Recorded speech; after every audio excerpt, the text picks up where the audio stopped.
আমার বিয়ের 1 মাসের মাথায় শুনতে পেলাম আমার শাশুড়ি গর্ভবতী। খবরটা আমাকে দিল আমার স্বামী সাজ্জাদ। কথাটা বলার সময় তার মুখে আমি একটা রাগ আর ঘৃণা দেখতে পেলাম। আমাকে কথাটা বলে ধপ করে খাটে বসে পড়ল সে। তার ফর্সা মুখে রাগে লাল হয়ে আছে, কিন্তু আমি বুঝতে পারলাম না এই খবরে তো খুশি হওয়ার কথা। এমন রাগ করার কি কারণ আছে? কিন্তু তার থমথমে মুখ দেখে কিছু বলার সাহস পেলাম না। চুপচাপ দাঁড়িয়ে থাকলাম খাটের পাশে। কিছুক্ষণ পর সেই রাগে গজগজ করতে করতে বলল, ন্যূনতম কোনো লজ্জা আছে? এই বয়সে ছিছি, লজ্জায় আমার মাথাটা কাটা যাচ্ছে। আত্মীয় স্বজন পাড়া প্রতিবেশী শুনলে কি বলবে? আর আমার বন্ধু কলিগদের কথা বাদাই দিলাম। সমাজে আমার একটা মান সম্মান আছে, সব শেষ। আমি ভেবে পেলাম না এই খুশির খবরে সমাজে মান সম্মান নষ্ট হবে কেন। আমার বরের বয়স 26 বছর। তারপরে আমার এক ননদ আছে, নাম সোহেলি, তার বয়স 21। আমার শাশুড়ি অনেক কম বয়সে বিয়ে হয়, তার প্রথম সন্তান সাজ্জাদ। খুব বেশি বয়স না আমার। আর এত সুন্দর দেখতে, ফর্সা ছোটখাটো একজন মানুষ, দেখতে তো আরো কম বয়সী মনে হয়। আমার বর কে নিয়ে এত রাগ করেছে কিছুই বুঝতে পারছি না। আমার বড্ড ইচ্ছে করছে আমার শাশুড়ির পাশে গিয়ে একটু বসতে, কিন্তু তার কি খেতে ইচ্ছে করে শুনতে। এই বাড়িতে বিয়ে হয়ে আসার পর থেকে ওই মানুষটাই আমাকে নিজের মায়ের মতো ভালোবেসেছেন।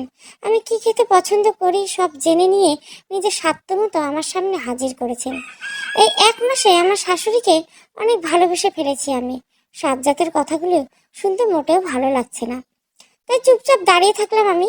সন্ধ্যার পর আমার শ্বশুর ড্রয়িং রুমে আমাদের সবাইকে ডেকেছেন। আমাদের বলতে সাজ্জাদ, সোহেলি আর আমাকে। অন্যদিন শ্বশুর ডাকলে সাজ্জাদ তাড়াতাড়ি অফিস থেকে চলে আসে। বাবাকে এ বাড়িতে সবাই একটু ভয় পায়, সমীহ করে চলে। বাবা মানুষটা একটু রাশভারী হলেও ভিতরটা অনেক নরম। নিকটস্থ একটা স্কুলের হেডমাস্টার ছিলেন তিনি। ব্যক্তিত্ব সম্পন্ন মানুষ একজন। 1 মাসের আমার সাথে খুব বেশি কথা হয়নি, তবে সকালের চা এবং বিকেলের নাস্তাটা তার আমাকে ছাড়া চলেই না। আমাকে মামনি বলে ডাকেন তিনি। অন্যদিন সাজ্জাদ তাড়াতাড়ি বাড়ি ফিরলেও আজ সন্ধ্যা গড়িয়ে যাচ্ছে, এখনো সে ফেরেনি। আমার নিজের কাছে কেমন অপরাধবোধ লাগছে। বাবা আম্মা হয়তো অপেক্ষা করে বসে আছেন কথা বলার জন্য, অথচ তাদের ছেলের বাড়ি ফিরেনি এখনো। রাত 8:30টার দিকে সাজ্জাদ বাড়ি ফিরে রুমে ঢুকে ফ্রেশ হয়ে ওয়াশরুমে চলে যায়। আমি কিছু বলার সুযোগ পাই না। অন্য দিনগুলো সন্ধ্যা হলো কি সুন্দর হতো। আমি, আম্মা আর সোহেলি মিলে বিভিন্ন নাস্তা বানাই। সাজ্জাদ ফিরলে সবাই মিলে আড্ডা দেয় ড্রয়িং রুমে বসে। কিন্তু আজ কেমন যেন সব খাপছাড়া। সোহেলি সেই দুপুর থেকে গিয়ে ঘরের দরজা বন্ধ করে এখনো খুলেনি। কি যে হলো ভেবে পাই না, ভাই বোনের ভেবে পাই না আমি। আধা ঘন্টা পর ফ্রেশ হয়ে সাজ্জাদ বের হয়ে আসলো। বললো, কি হলো, কিছু বলবে? এভাবে দাঁড়িয়ে আছো কেন? আমি আস্তে আস্তে বললাম, বাবা ডেকেছিলেন তো আমাদের, তুমি কি ভুলে গেছো? আমার কথা শুনেই সাজ্জাদ মুখে আবারও রাগে লাল হয়ে গেল। থমথমে গলা বলল, আমার কোনো ইচ্ছে নেই ওনার কোনো কথা শোনার। আর তোমাকেও একটা কথা বলছি, তুমি আমার বউ হয়ে এই বাড়িতে এসেছো। আমি যা বলবো, যেভাবে বলবো সেভাবেই চলবে। বেশি বেশি করবে না, মাইন্ড ইট। আমি অবাক হয়ে দাঁড়িয়ে থাকলাম। সাজ্জাদের বই হয়ে এসেছে বলে শ্বশুর শাশুড়ি কারোর সাথে কথা বলবো যাব না, এই কেমন কথা? কিন্তু কিছু বলতে পারি না। একে তো আমি নতুন বউ, তার উপর সাজ্জাদকে একটু ভয় পাই বলতে গেলে। চুপ করে বসে থাকি। সাজ্জাদ পিছছে। আমার শ্বশুর আমাদের ঘরের দরজায় এসে দাঁড়ালো। সাজ্জাদ উত্তর দেয় না, মোবাইলে ফেসবুকিংয়ে ব্যস্ত। তার ব্যবহার দেখে আমি তাজ্জব বনে যাই। না পেরে আমি বলি, জি বাবা, ও ফিরেছে, আপনি ভিতরে আসুন। সাজ্জাদ কটমট চোখ করে আমার দিকে তাকায়। আমি মাথা নিচু করে ফেলি। বাবা বলে, না মামনি, এখন আসবো না, তোমরা একটু ড্রয়িং রুমে আসো। আমি আর তোমাদের আম্মা একটু কথা বলতাম তোমাদের সাথে। আমি সাজ্জাদের দিকে তাকাই। বিরক্ত মুখ নিয়ে উঠে এসে সে বিড়বিড় করে কি যেন বলে, আমি বুঝতে পারি না। বড় সোফাটায় বসে আছে বাবা আর পাশে আম্মা। তাদের উল্টো দিকে সোফায় সাজ্জাদ মাথা নিচু করে বসা। আমি তার পাশে দাঁড়ানো। শৈলীকে অনেকবার ডেকেছি, সে দরজা খুলে নেই। শুধু বলেছে, প্লিজ ডিস্টার্ব করো না ভাবি, আমাকে একা থাকতে দাও। আমি ওকে না নিয়েই ফিরে আসি। আম্মার দিকে তাকিয়ে বুকটা ধক করে ওঠে। কি সুন্দর মুখটা, অনেকদিনই কি হয়ে গেছে, চোখের নিচে কালি পড়ে গেছে। ফোলা চোখ দেখে মনে হয় অনেক কান্নাকাটি করছে। আর সারাদিন তিনি ঘর থেকে বের হননি। আমি অনেকবার তার ঘরের সামনে যেয়ে ফিরে এসেছি, সাড়া পাইনি। দুপুরে বাবা ওনার খাবার ঘরে নিয়ে গেছেন। একদিনে কি অবস্থা হয়ে গেছে আম্মার। আমার কান্না পেয়ে যায় দেখে সাজ্জাদ রুর কণ্ঠে বলে, কি বলতে ডেকেছেন বাবা, তাড়াতাড়ি বলেন। বাবা অবাক হয়ে ছেলের দিকে তাকান। কোনোদিন তার ছেলে এভাবে তার সাথে কথা বলেনি, কিন্তু তিনি সামনে নিয়ে আস্তে করে বললেন, তোমার বোন আসলো না যে, সবাইকে দরকার ছিল আমার এখন। সাজ্জাদ বলে, কেউ না আসতে চাইলে জোর করে ধরে আনবো নাকি আমি? রুমকি গিয়েছিল তো ডাকতে, আসেনি, আমি কি করব? আম্মা আহত দৃষ্টিতে তাকান ছেলের দিকে। বাবা কোনো ভনিতা না করে বলছেন, শুনছো তো সবকিছু? সাজ্জাদ রাগে লাল হয়ে বলে, জি শুনেছি। এখন তোমার কি কিছু বলতে চাও এ ব্যাপারে? কি আর বলবো আপনাদের বাবা, বলার মতো কিছু রেখেছেন আপনারা? সমাজের সামনে মুখ তুলে তাকাতে পারবো, আর আমরা আমাদের ইমেজটাই নষ্ট করে দিয়েছেন আপনারা। আমি বাবা আর আম্মার দিকে তাকাই, তারা যেন নিজেদের কানকে বিশ্বাস করতে পারছে না। বিস্ফোরিত চোখে তাকিয়ে আছে সাজ্জাদের দিকে। বাবা বললেন, আমাদের জন্য তোমাদের ইমেজ নষ্ট হবে? সাজ্জাদ গলা চড়িয়ে বলল, না তো, নয়তো কি? আমি চাকরি করি, সেখানে আমার কলিগ বন্ধু বান্ধবী আছে, সহেলি ইউনিভার্সিটিতে বন্ধু বান্ধব আছে। তারা শুনলে কি ভাববে যে তোদের আবার ভাই বোন আসবে হবে? ছি, লজ্জায় আমার মাথা কাটা যাচ্ছে। আম্মা আর নিতে পারে না, ডুকরে কেঁদে ওঠে। আমি আম্মাকে শক্ত করে জড়িয়ে ধরি। সাজ্জাদ, বলেই চলছে, আমাদের মান সম্মানের কথা একবার ভাবলেন না আপনারা? এখন আবার মিটিং করছেন এসব বলে? বাবা মাথা নিচু করে বসে আছেন। আমার বড্ড কষ্ট হচ্ছে মানুষ দুটোর জন্য, কিন্তু আমি কি করব তাই বুঝতে পারছি না। বাবা বলেন, এখন আমাদের কি করতে বলছো সাজ্জাদ? কিছুই করতে বলছি না, শুধু এটুকু বলছি, আজ থেকে আপনাদের ভালো মন্দ আমি আর নাই। আপনারা আপনাদের মতো থাকবেন, আমি আমার মতো। শৈলী কি করবে তার ব্যাপার। বাবা তার পাঞ্জাবি চেপে ধরে কষ্টে তার চোখ ভিজে যাচ্ছে। আম্মার চোখ তো অশ্রুপ্লাবন। বাবা বললেন, তার মানে কি বলতে চাচ্ছে, এবারই হাড়ি আলাদা হোক? বাবার কথা শুনে ভয়ে কেঁপে উঠি আমি। আম্মা ভয়ে ভয়ে তার দিকে তাকান। সাজ্জাদ সোফা থেকে উঠে যেতে যেতে বললেন, ওসব মেয়েলি ব্যাপার, ওগুলো নিয়ে আমার কোনো চিন্তা নেই।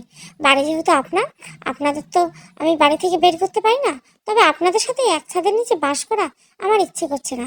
এবার আম্মা শব্দ করে কেঁদে ওঠেন। সেদিকে তাকিয়ে নিজের চোখের পানি মুছে বাবা বলেন, তুমি হয়তো ভুলে গেছো, গ্রামে আমাদের ছোট্ট একটা বাড়ি আছে। যদিও খুব কষ্ট হবে, তবুও তোমার মাকে নিয়ে সেখানে আমাদের দিব্যি দিন কাটে। সাজ্জাদ বলে, তার কোনো প্রয়োজন নেই, ওখানে গিয়ে আর হাসির পাত্র বানাবেন না আমাদের।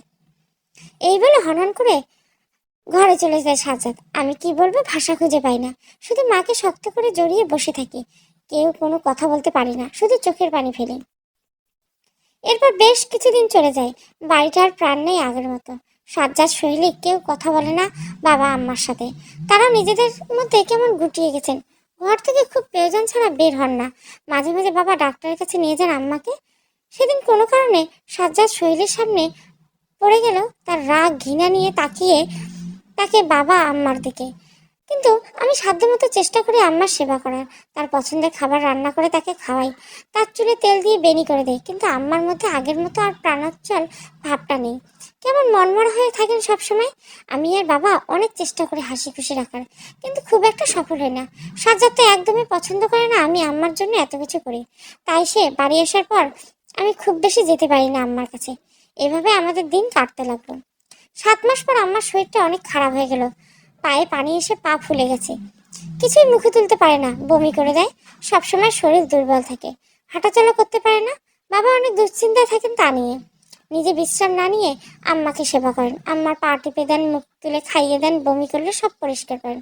আমি অবাক হয়ে তাকিয়ে দেখি সেদিকে। স্ত্রীকে কতটা ভালোবাসলে এত কিছু করা যায়, তাই ভাবি আমি।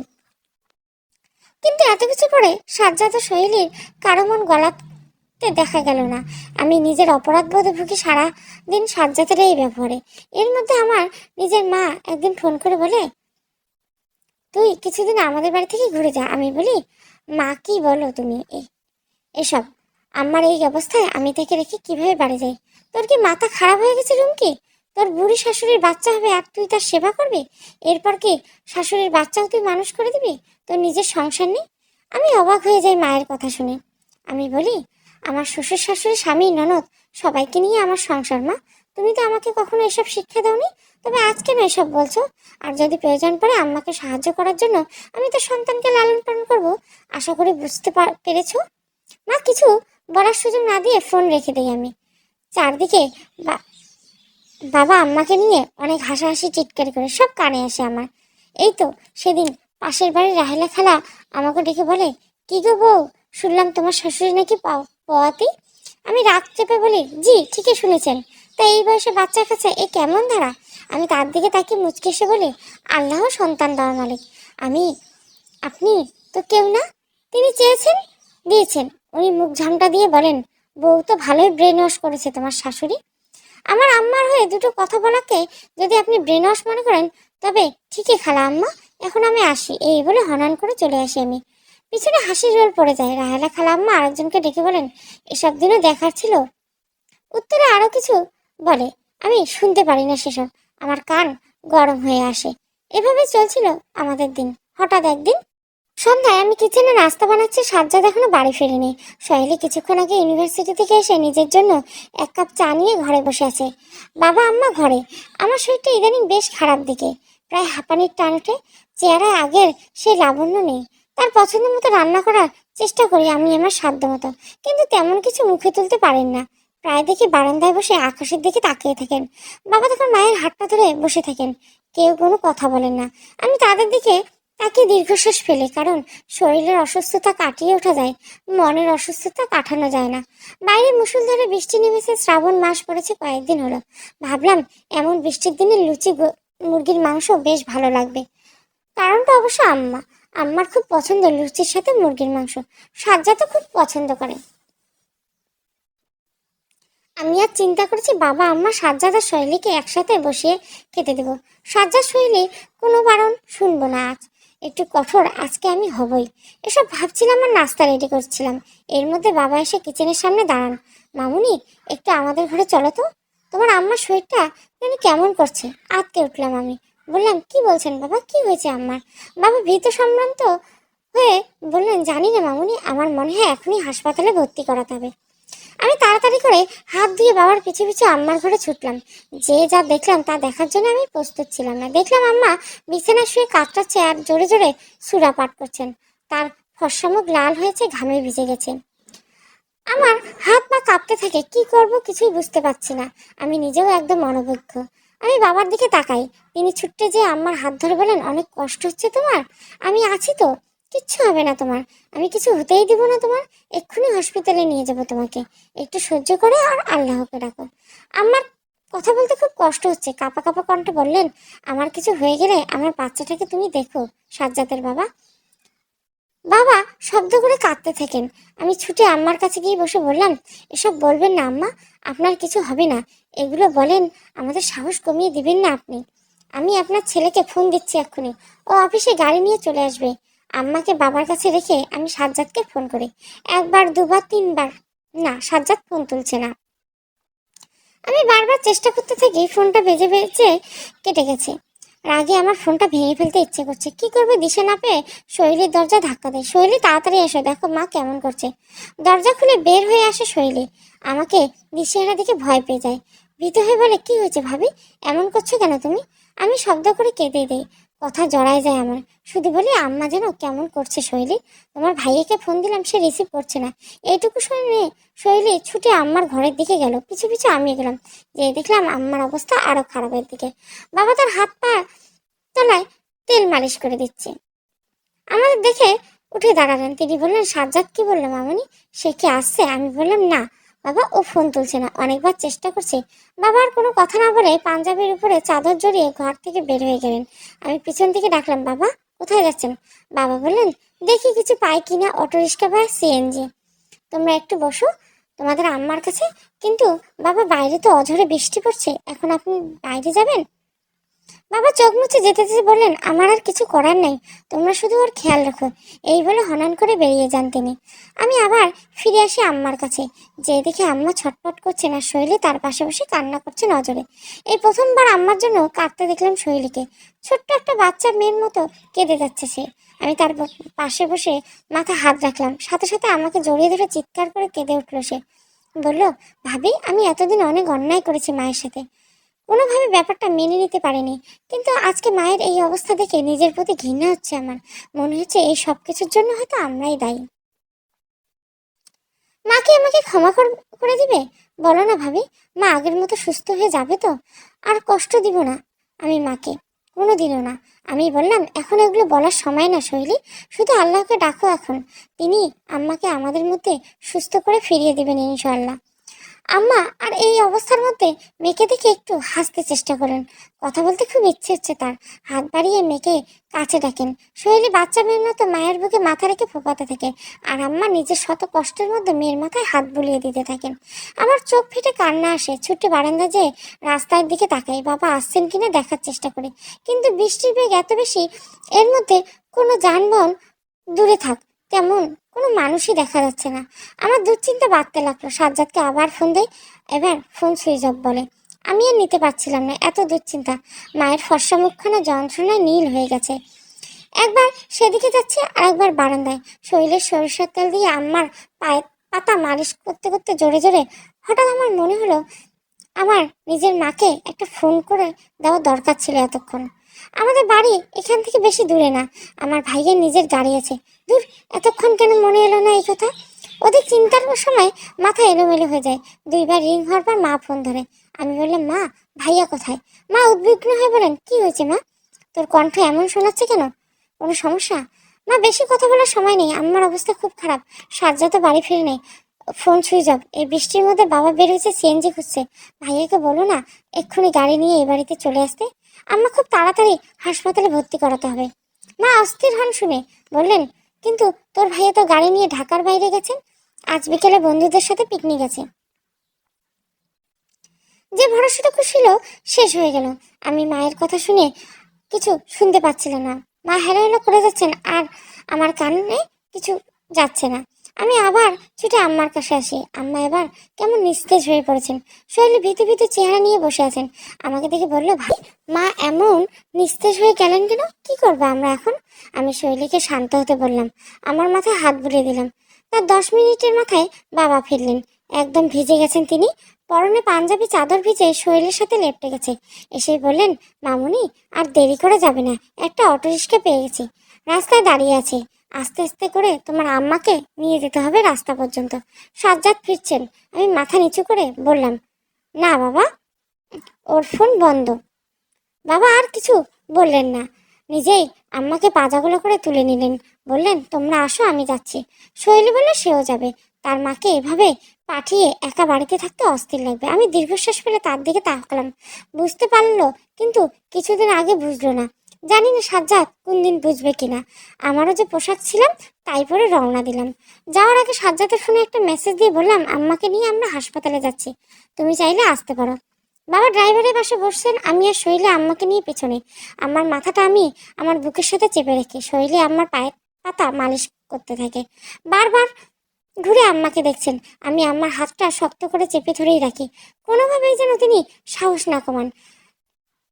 আজ এত দীর্ঘ কেন মনে হচ্ছে রাস্তাটা? বৃষ্টির বেগ প্রবলভাবে বেড়েছে। আমি এক মনে দোয়া ইনুস পড়তে থাকি। প্রায় 25 মিনিট পর আমরা হাসপাতালে পৌঁছাই। আম্মার অবস্থা খুব খারাপ তখন। তিনি কোনো কথা বলতে পারছেন না, নড়াচড়া করার শক্তিও তার নেই। জরুরি বিভাগে ভর্তি করানো হয় তাকে। আমার ভিজিটার কাউন্টারে এসে সমানে কেঁদে যাচ্ছে। বাবা এসে তার মাথায় হাত রেখে সে জড়িয়েও তো ধরে বাবাকে। কান্না জড়িত কণ্ঠে অনেক কথা বলে, বোঝা যায় না। বাবা শুধু মেয়েকে শক্ত করে ধরে রাখেন। আমি বাবার হাত ধরে একটি চেয়ারে এনে বসাই। ভয় হয় অতিরিক্ত দুশ্চিন্তায় এই মানুষটার কিছু না হয়ে যায়। প্রায় 8 ঘন্টা পর ডাক্তার এসে জানান, রোগীর নর্মাল ডেলিভারি করা সম্ভব না, যত তাড়াতাড়ি সম্ভব সিজারের ব্যবস্থা করতে হবে। প্রচুর রক্তক্ষরণ হয়েছে, এখনই ডিসিশন না জানালে জীবন ঝুঁকি পর্যন্ত হতে পারে। বাবা ধপ করে চেয়ারে বসে পড়েন। হয়তো তার নেওয়ার ক্ষমতা আর নেই।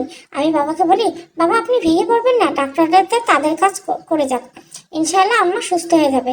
বাবা নীরবে চোখে পানি ফেলে, তারপর উঠে দাঁড়িয়ে চোখের পানি মুছে বলেন, বেশ, তবে আপনারা ব্যবস্থা করুন। শুধু একটা কথা, আমার স্ত্রীর সুস্থতার সাথে কোনো কম্প্রোমাইজ করবেন না। আমি বুঝতে পারি বাবা কি ইঙ্গিত করলেন।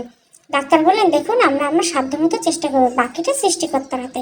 একে তো পেশেন্টের বয়সটা একটু বেশি, তার উপর বেবি প্রিমেচিওর, ওনার ডেলিভারি ডেট এখনো আসেনি, এনাফ ক্রিটিক্যাল প্রেগনেন্সি, তাই এখন কিছু বলতে পারছি না আমরা, তবে আমরা আমাদের সর্বোচ্চ চেষ্টা চালিয়ে যাব।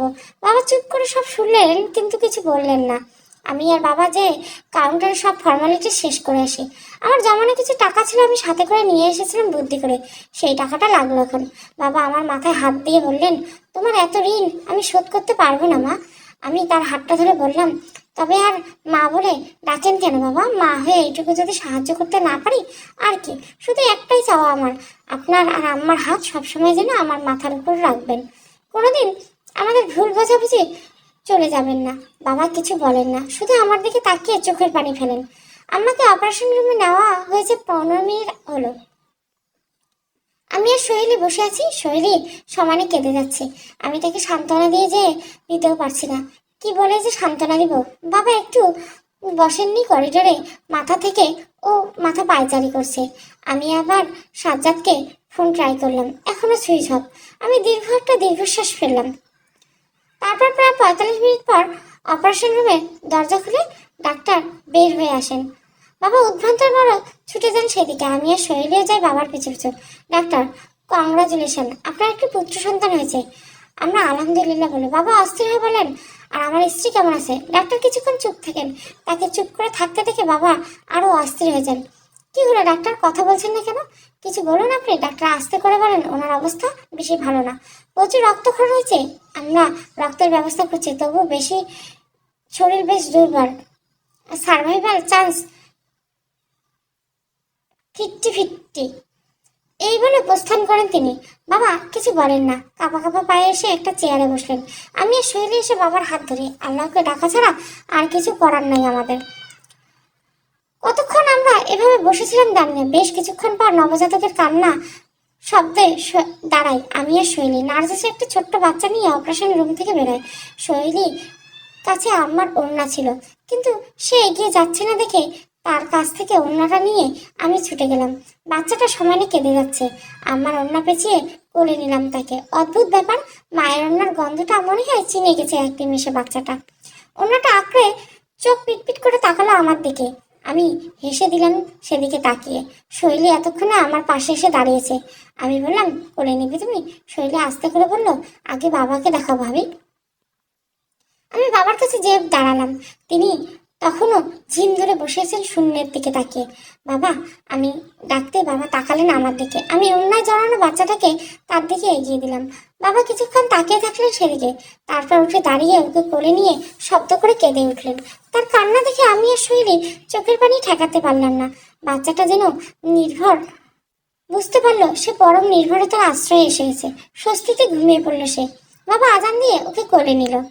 প্রায় 1 ঘন্টা পর ডাক্তার এসে জানালেন আম্মাকে কেবিনে দেওয়া হয়েছে, তবে শরীরের অবস্থা বেশ ক্রিটিক্যাল, স্যালাইন চলছে। আমাদের সাথে দেখা করতে চান তিনি।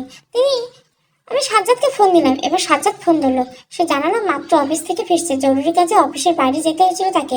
এরপর ফোনের চার্জ শেষ হয়ে যাচ্ছে, বৃষ্টির মধ্যে বাসায় ফিরতেও দেরি হয়।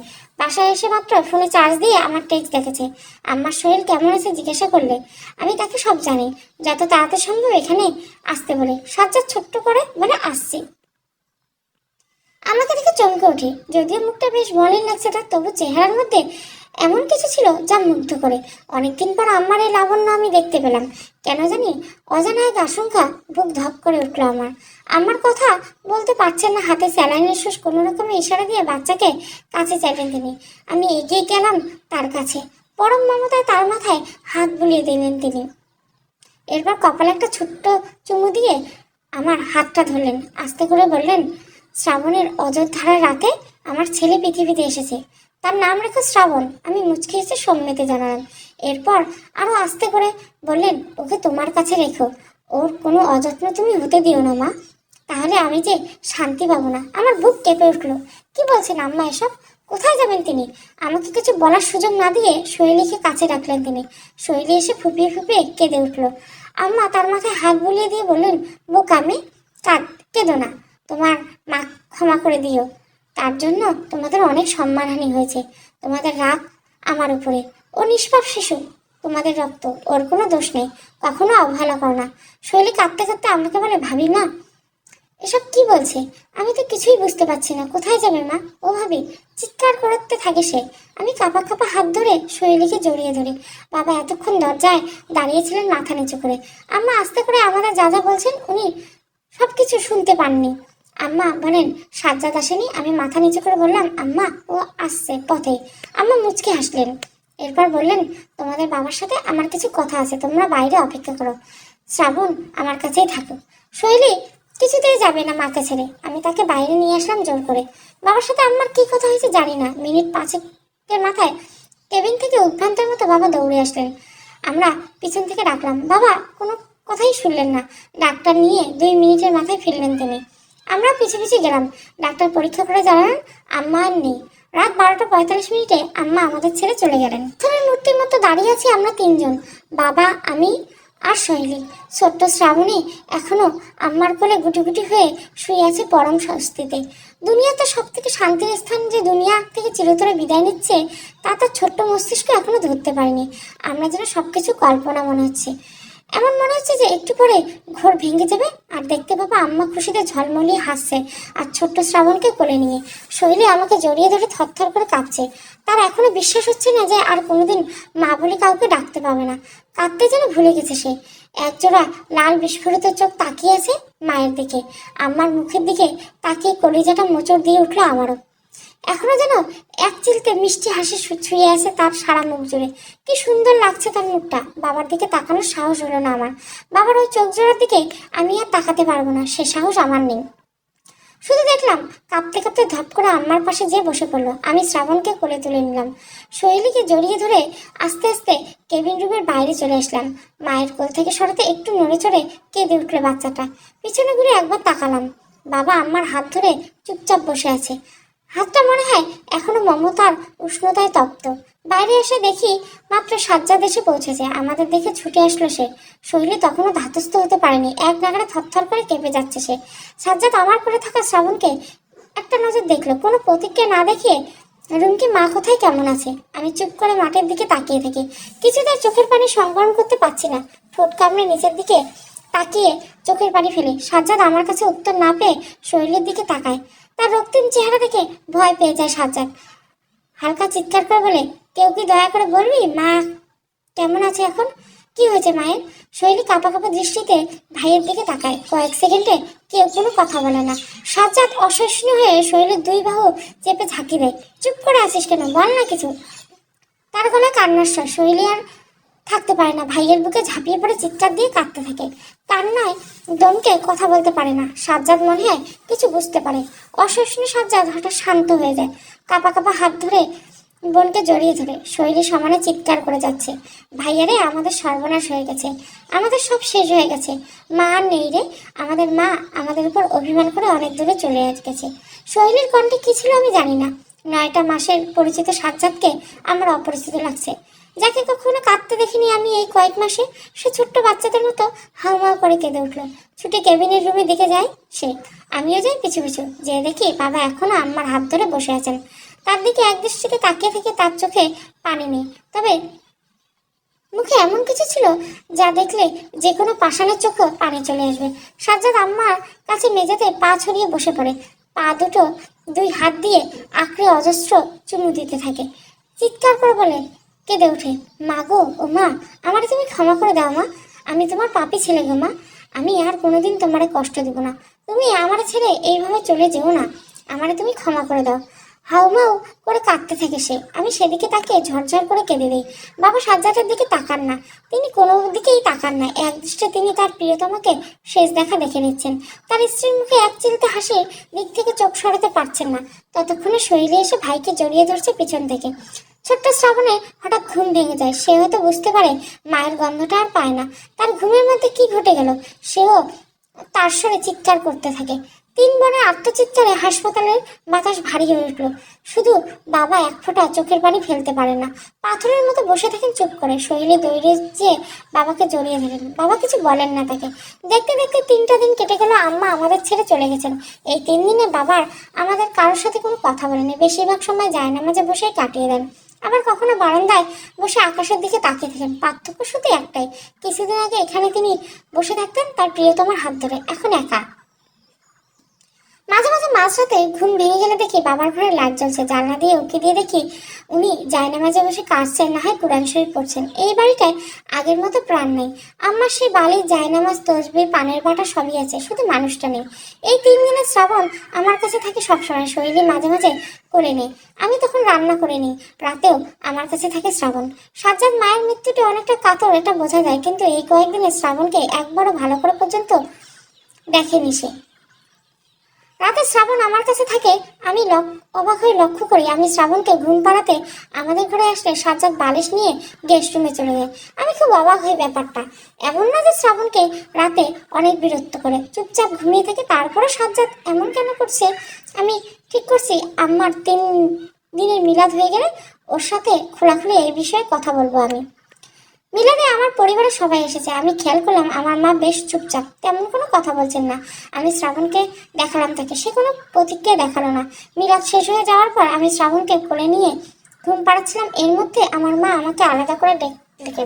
আমি বললাম, কি ব্যাপার মা, কি বলতে আলাদা ডাকলেন? মা বেশ বিরক্ত হয়ে বলেন, হ্যাঁ রে রুমকি, তোর কি কোনোদিন আক্কেল জ্ঞান হবে না? আমি বেশ অবাক হলাম, কেন মা, কি হয়েছে?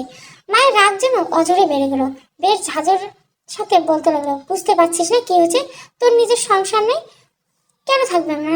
অবশ্যই আসে। তাহলে তুই কতদিনে এই পরের বাচ্চা মানুষ করবি? আমি নিজের কানকে বিশ্বাস করতে পারছি না। মা এসব কি বলছে? কোনো কথা মুখ দিয়ে বের হয় না আমার। মা বলে চলে যায়, নিজের একটা ভবিষ্যৎ আসছে তোর, কয়েকদিন পর নিজের বাচ্চা কাচ্চা হবে, এখন তুই শাশুড়ির বাচ্চা মানুষ করবি? আমি শক্ত গলায় বলি, মা সবাইকে নিয়ে আমার সংসার, শ্রাবণও আমার সংসারের অংশ, তাই যদি হয় সাজ্জাদ আলাদা করে ঘুমায় কেন? আমি অবাক হয়ে যাই, সাজ্জাদ যে আলাদা করে ঘুমায় মা কিভাবে জানলো? দেখ রুম্পি, সাজ্জাদের সাথে আমার কথা হয়েছে, ও নিজেই চায় না তুই এই বাচ্চা মানুষ করিস। আশ্চর্যের চরম সময় পৌঁছে যাই আমি ভেবেছিলাম নিজের মায়ের মৃত্যু হয়তো সাজ্জাদ একটু শোধরাতে পেরেছে, কিন্তু না, ও শোধরানোর মানুষ নাই। মাকে পর্যন্ত সব নালিশ করেছে। তবে আমি ওকে কার কাছে রাখবো মা? কেন, তোর শ্বশুর আছে, ননদ আছে, ওরা রাখবে, তোর কি দায় পড়েছে? বাবার বয়স হচ্ছে মা, তাছাড়া সে পুরুষ মানুষ, এত ছোট্ট বাচ্চা তিনি কিভাবে রাখবেন? আর শৈলী, ও তো শ্রাবণকে এখনো সেভাবে মেনে নিতে পারে না, মাঝে মাঝে সে করে না আর নেয়ও না, তবে এতটা নয় যে তাকে সবসময় রাখতে পারবে। তাই সব দায়িত্ব তোর বুঝি? আমি বুঝি না কিছু, সব তোর শ্বশুর আর ননদের চালাকি। আমার ভালো মানুষ মেয়েটাকে পেয়ে ওর ঘরে চাপিয়ে দিচ্ছে নিশ্চিন্তে। ভাগ্যে সাজ্জাদ আমাকে আর সব কিছু বললো, না হয় আমি তো জানতেই পারতাম না। মায়ের কথা শুনে আমি এতটা অবাক হই যে বলার মতো না। শক্ত গলায় আমি বলি, মা তুমি হয়তো জানো না, আমার মৃত্যুর আগে আমার হাত ধরে আমাকে অনুরোধ করেছিল শ্রাবণকে যেন আমি লালন পালন করে, তার যেন কোনো অবহেলা না করে। আমি একজন মৃত্যু পথযাত্রীকে কথা দিয়েছি, আমি সেই কথা রাখবো। তবে আগামী 2-4 বছর পর্যন্ত আমার কাছে থাকবে, ও একটু বড় হোক তারপর বাবার কাছে দেবো। তবে এত ছোট্ট বাচ্চাকে আমি আর কারো কাছে রাখবো না। ততদিন সাজ্জাদ তাহলে আলাদা থাকবে। আমি আস্তে করে বলি, আমি তো ওকে আলাদা থাকতে বলিনি। মা কোনো কথা না বলে রাগে গজগজ করতে করতে উঠে যায়। সে রাতে সাজ্জাদের সাথে আমার বেশ কটা খাচাখাটি হয়। আমি শ্রাবণকে নিয়ে আমাদের ঘরে আসার সাথে সাথে সাজ্জাদ বলে, আমার ঘরে ওকে রাখবা, আমি রাখবো না। বেশ, তবে আমি অন্য ঘরে যাচ্ছি ওকে নিয়ে। সাজ্জাদ পেছন থেকে এসে আমার হাত মুচড়ে ধরে, খুব বেড়েছো কিন্তু তুমি রুমকি। ব্যথায় আমার হাত অবশ হয়ে আসে, হাত ছড়িয়ে ওর দিকে তাকিয়ে বলি, লজ্জা করে না তোমার? তোমার মা মারা গেছে মাত্র 3 দিন হলো, এর মধ্যে এসব বলা শুরু করেছিল? খুব তো মায়ের জন্য কান্নাকাটি করেছে, সব কি নাটক? সাজ্জাদ রাগে কাঁপতে থাকে, রোষের সাথে বলে, লজ্জা করে না তোমার? স্বামীকে অন্য করে রেখে পরের বাচ্চা মানুষ করো। অবাক হয়ে থাকে, পরের বাচ্চা? কাকে তুমি পরের বাচ্চা বলছো? ও তোমার ভাই, তোমার রক্ত, এটা কি ভুলে গেছো তুমি? ভাই? আমার কোনো ভাইয়ের দরকার নেই। যে ভাই আমার মায়ের মৃত্যুর জন্য দায়ী, সে ভাই এর কোনো প্রয়োজন নেই আমার। মুখ সামনে কথা বলো। কি ভাষা এগুলো তোমার? ছোট লোকের মতো। একটা ছোট্ট বাচ্চা, তাকে নিয়ে এত বাজে কথা তুমি বলতে পারো? হ্যাঁ, আমি ছোট লোক, আর তুমি তো মাদার টেরেজা হয়েছো না? একটা কথা কান খুলে শুনে রাখো, ও আমার কিছু হয় না, আমার মৃত্যুর জন্য ওই দায়ী। আমি টিটকির সূচক একটা হাসি দিয়ে বলে, ও তাই না? আর দিনের পর দিন যে নিজের মায়ের সাথে দুর্ব্যবহার করে এসেছো, তার খোঁজ নাওনি, তাকে প্রতিনিয়ত মানসিক কষ্ট দিয়েছো, এসব ব্যবহার তোমার মায়ের মৃত্যুর জন্য দায়ী না? রাগে চোখ মুখ লাল হয়ে আসে সাজ্জাদের। কিছু একটা বলতে যাবে এমন সময় বাবা ডাক দেন আমাকে, মামুনি একটু বাইরে এসে তো শ্রাবণকে নিয়ে। আমি বেশ অবাক হয়ে যাই, এই 3 দিনে বাবা কারোর সাথে কথা বলেনি, আজ হঠাৎ এত রাতে উনি এসেছেন। আমি চাপা গলা সাজ্জাদকে বলি, বাবার সামনে কোনো সিন ক্রিয়েট করবে না তুমি, এই বলে ঘর থেকে বের হয়ে আসে। সাজ্জাদ রাগে ফুঁসতে থাকে, বাবা আপনি ঘুমান নেই যে, এত রাত হলো। বাবা আস্তে করে আমার কাছ থেকে শ্রাবণকে কোলে নেয়, ওর কপালে ছোট্ট একটা চুমু দেয়, এরপর আস্তে করে বলে, ও আজ থেকে আমার কাছে থাকবে মামুনি। এই কয়েকদিন তোমার অনেক কষ্ট হয়েছে, আমি নিজেকে একটু সামলে নিলাম এই কয়েকদিনে, এর জন্য ক্ষমা চাচ্ছি তোমার কাছে। তবে আজ থেকে ও আমার কাছে থাকবে। আমি চমকে উঠি বাবার কথা শুনে। তার মানে কি বাবা সবকিছু শুনতে পেরেছেন সাজ্জাদের কথা? আমি বাবাকে কিছু একটা বলে বাধা দিতে চাই, বাবা আমাকে কোনো কথা বলার সুযোগই দেন না। যেতে যেতে পিছনে ঘুরে বলেন, আমাদের জন্য নিজেদের মধ্যে অশান্তি করো না মামুনি। মা ছাড়া শুধু বাবার কাছে সন্তান মানুষ হতে পারে, শ্রাবণও পারবে। আমি দরজায় হেলান দিয়ে ঠায় দাঁড়িয়ে থেকে, চোখ দিয়ে টপ টপ করে পানি পড়তে থাকে আমার। আমি ঘরে ফিরে আসি, ঘৃণায় আমার ইচ্ছে হয় না এই ঘরে থাকতে, তবুও বাবার জন্য আমি কিছু না বলে চুপচাপ থাকলাম। শ্রাবণকে নিয়ে যাওয়াতে সাজ্জাদের মনে হয় বেশ খুশি হয়েছে। আমাকে বলল, তোমাকে অনেক আগেই আমি বলেছিলাম এ বাড়িতে আমার বউ হয়ে এসেছো, আমি যা বলবো যেভাবে বলবো সেভাবে চলবে, বাড়াবাড়ি করবে না। কিন্তু তুমি আমার কোনো কথা শুনতেই চাওনি, সবসময় আগ বাড়িয়ে সব সিদ্ধান্ত একাই নেওয়া তোমার স্বভাব, এসব আমি অপছন্দ করি, এসব অভ্যাস বদলাও। রাগে আমার কান গরম হয়ে আসে, ওর দিকে তাকিয়ে চাপা গলায় রোষের সাথে বলি, আমার নিজের কোনো অভিমত নেই, তোমার জন্য আমার নিজেকে বদলাতে হবে। আজ তোমার জন্য, হ্যাঁ আমি বলতে বাধ্য হচ্ছি, আজ তোমাদের দুই ভাই বোনের থেকে পাওয়া মানসিক কষ্টের জন্য মৃত্যুর আগে কয়েকটা দিন একটা মানুষ শান্তিতে থাকতে পারেনি, তিনি বেঁচে গেছেন, তাকে কম কষ্টের মধ্যে তোমরা রাখোনি। মানুষ দেখানো নাটক করলে মায়ের মৃত্যুতে, তুমি যদি সত্যি তোমার মায়ের মৃত্যুতে শোক প্রকাশ করতে, তবে তার কলিজার টুকরো ছেলেটাকে, যে কিনা একটা দুধের শিশু, একটা নিষ্পাপ বাচ্চা, তার দিকে তাকিয়ে নিজের মায়ের মুখটা দেখতে পেতে। তোমাকে এতদিন একটু কঠোর মনে হলো, তুমি যে এত বড় অমানুষ আমি তা কখনো বুঝতে পারিনি। সাজ্জাদ অবাক হয়ে আমার দিকে তাকিয়ে থাকে, মনে হয় কখনো ধারণা করতে পারিনি যে রুমকি তার সব কথায় সম্মতি জানিয়ে এসেছে, সবসময় তার মুখের উপর এতগুলো কথা বলে দেবে। রাগে ফুসতে ফুসতে পাশে ফিরে ঘুমিয়ে পড়ে। আমার ঘুম আসে না, একা একা বারান্দায় যে দাঁড়ায় মনে পড়ে আম্মার কথাগুলো, ওকে তুমি রেখে দাও, না হলে যে আমি কোথাও যে শান্তি পাবো না। আমি কি তবে আম্মাকে দেওয়া কথা রাখতে পারবো না?